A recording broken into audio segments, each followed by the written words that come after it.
We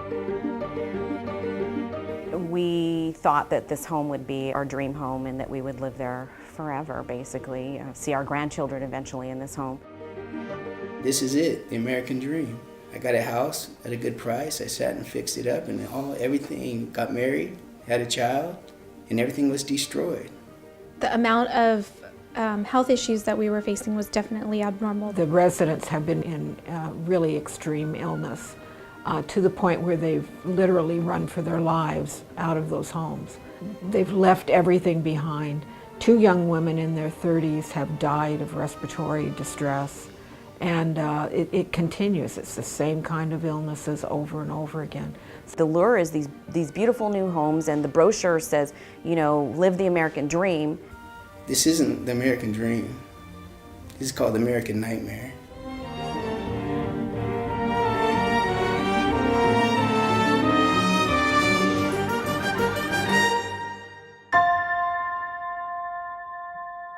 My name is Jennifer Muniz, and my husband Javier and myself moved into our home in Autumnwood on March 17, 2006. My husband and I bought our home in, actually it was December 2005, but we didn't close escrow and move in because it was new construction until March of 2006. So my name is Thomas Ciccarelli.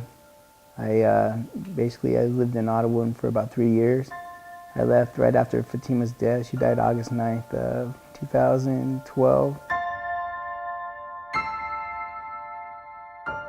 I'm in the Marine Corps, so I was in Japan for 7 years. And then I moved here by myself, and I found the house. And at the time, it was a good deal. So I moved in. The house was trashed. So because I suffer from PTSD from combat, basically this was my therapy. So I sat here and fixed up the house, and I met Fatima, and then we ended up dating for a little while. She lived up in Palm Springs. The first time I met her, she gave me the buddy hug, which is a little, and kind of like, so when I went to work and tell my Marines, I was like, hey, she gave me the buddy hug, and they're all laughing at me, so I thought she didn't like me. So then she called me back, and the rest was history. Then she ended up getting pregnant, and she didn't want to get married until after she had the baby because she had her wedding dress, but she had the lump, so she didn't even want to get married until the baby was born. So as soon as Kaylee was born, we ended up getting married, and then 3 weeks later she died.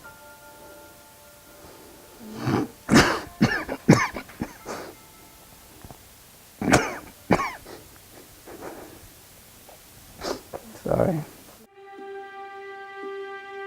The homes in Wildomar and Autumnwood have some kind of chemical contamination. When you walk into the home, you can smell it, you can feel it. That odor that we'd smelled it in the kitchen area by our kitchen island. Simultaneously outside, we also noticed that there was this white substance that was coming through the ground. There's multiple sources of contamination going on. It is groundwater and the route it's taking, and I think it is contaminated soil that's been brought in as fill. We noticed off and on that we were experiencing increased illness and exacerbated allergies. Our tongues started to swell. Rashes, continuous sinus infections, nosebleed, hair loss, severe joint pain. My husband had developed a lump on his neck. We started growing far sicker than we could ever imagine. We started to develop lung lining infections. My face would swell. A child of mine was hospitalized, had to have his appendix removed suddenly, had to have multiple sets of ear tubes put in from constant postnasal drip.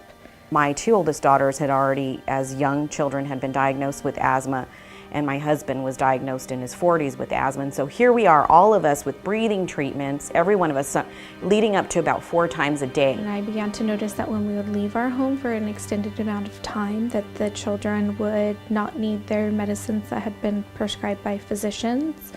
And when we would return to our residence, then they would need those medications again. I had a couple of episodes before we fled, where I was asleep and my body was not breathing. It woke me up. My eyes were open, my brain was awake, but my lungs were not working. In her lungs were filling up with fluid, and all that she had left were these 2 little, they're like white where she was getting air. The rest of it, I mean, her lungs were filling up so fast that the doctors didn't know what was going on. DTSC is the agency that should investigate these types of situations. In this situation, there isn't an obvious source, and so they're hesitant to respond because it means they're going to have to pay for it. DTSC, it's frustrating because we're coming to them, they specialize in this, we need your help, there's something there, people are sick, 2 women have died. It's not just loss of life, but it's loss of houses, finances. It feels like they're putting a price tag on people's lives. It's something in the soil here that is making people sick, and what they find here could be a matter of life and death.